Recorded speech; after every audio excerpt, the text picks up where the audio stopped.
Our second segment of the night saw Chris Jericho come out, flanked by Santana, Ortiz, Jake Hagar, and Sammy Guevara. Hagar? Is that how you say it? Jericho, it's always pronounced Hagar, but Jericho emphasized it's Hagar, as I have to imagine that given that there's a guy named Sammy in this group and a Hagar, he had to go Sammy Hagar. So maybe we're going for a different pronunciation here. Jericho said last week was the highest rated premiere in TNT history. It was the highest premiere in 5 years, but it's pro wrestling, so you're allowed to exaggerate. Jericho logic, it makes sense. Exactly. And the crowd starts chanting, "Thank you, Jericho," and he just shuts them down. Awesome. This promo, let me just go through it, and then you Yes, can please. just share all your thoughts, because there was so much. Some of the lines that, like, there were so many here you may have missed. He just says, in reference to his group, "We aren't next, we are now." Ooh, didn't even think about that at the time. And I was really worried that they were about to call their group Now. It's like, please don't, because you're waiting for them to, like, name themselves, and it felt like one of those Now. WWE lines where it's like, okay, they're going to say Now over and over again, and then he's going to reveal it, but that's not the name.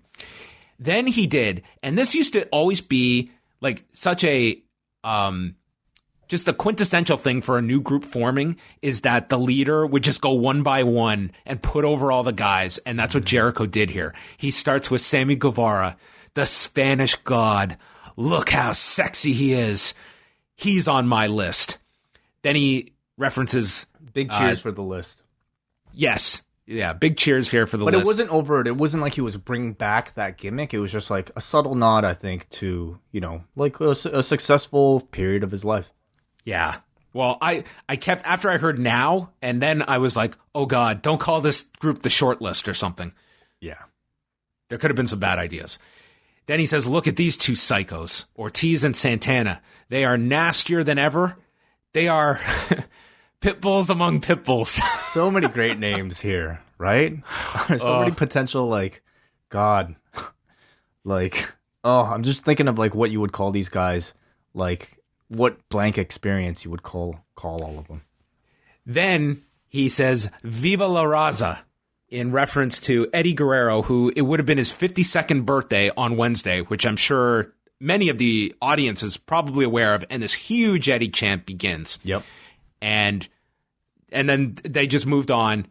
Jericho was not going to try and shush that one. Then he moves on to Jake Hagar, a former world champion. He is the toughest, most craziest MMA fighter in the world. And the whole place starts chanting, "We the people." And Jericho says, "We the people sucks. It's dead and buried. It was a stupid idea from bad creative, and all that's gone." And the crowd starts chanting, "AEW, we're done. We will stop that chant." Yeah. Yes, sir. Yeah. Wow. Jericho, if it was not evident, was just so in his element here. Mm-hmm. This promo, we'll discuss it at the end. He goes over all of Hager's credentials. He is undefeated, and that's a shoot. 2-0.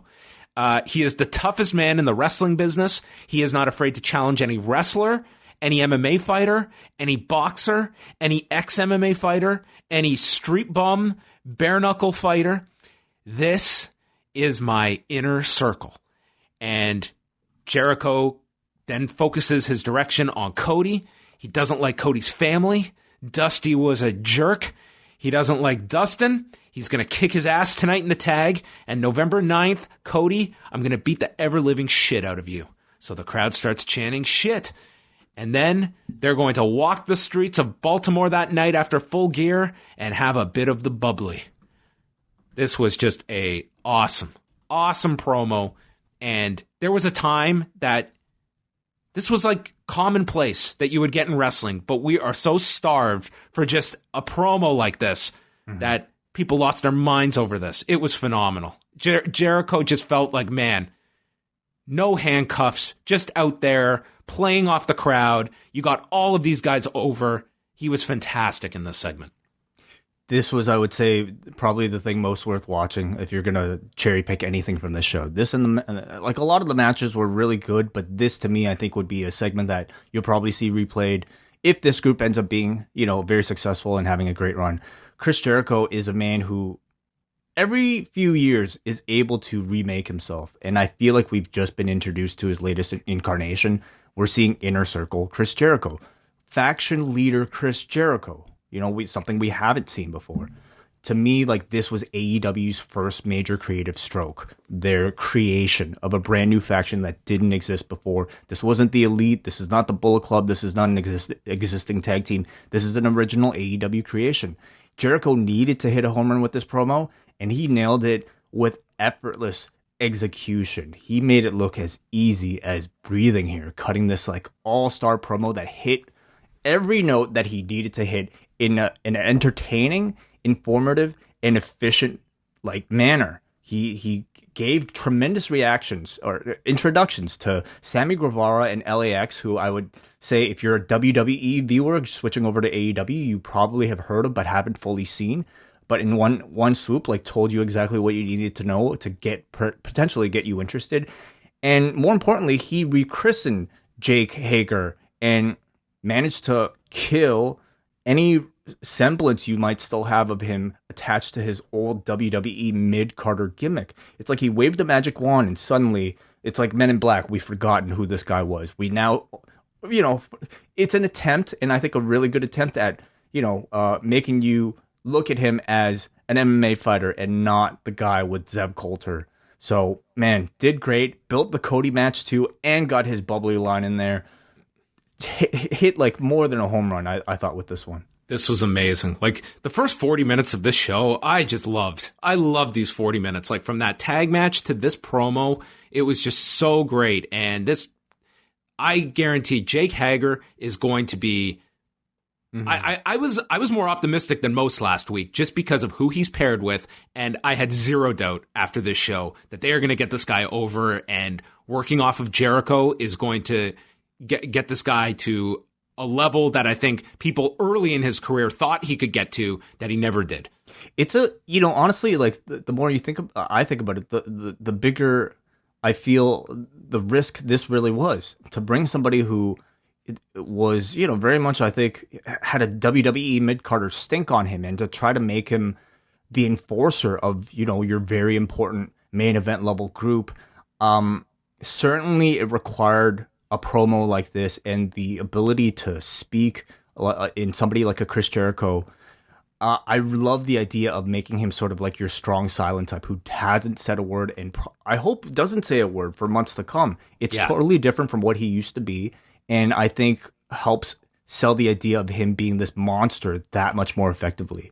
I like the selection of like all the members in the group. Each person plays a unique role.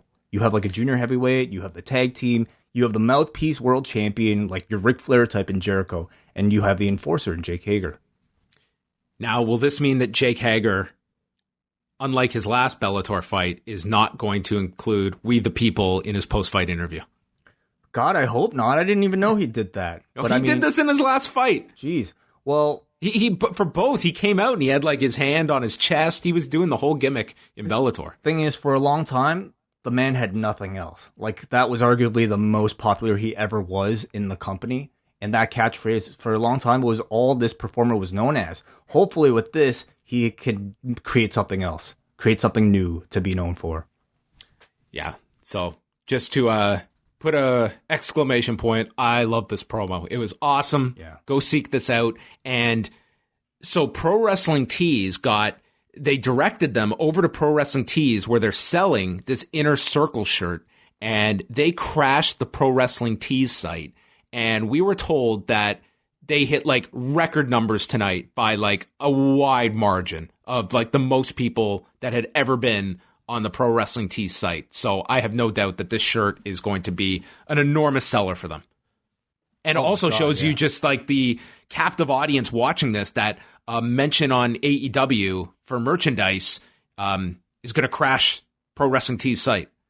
For sure. I mean, I feel like it's a promotion that was very much created as a result of like create like it was like the elite themselves, the Bucks themselves, and I think the ascent of pro wrestling tees really go hand in hand. So it very much feels like anytime there's a big new shirt to promote for something that the audience perceives as, you know, being really cool and really serious, the immediate place I think a lot of people will go to is something like pro wrestling tees.